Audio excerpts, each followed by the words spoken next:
Okay, so my soundboard for the Proton Pack has finally arrived from America.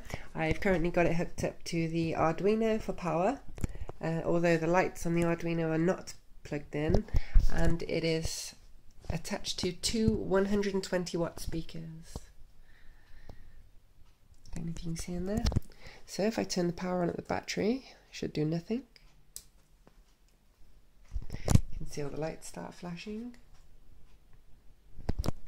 And for the first switch, which is iconic, if I just press this,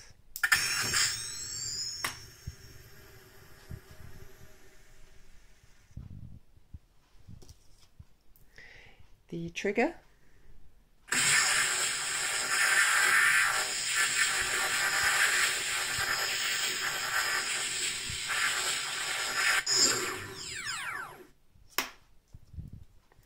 volume,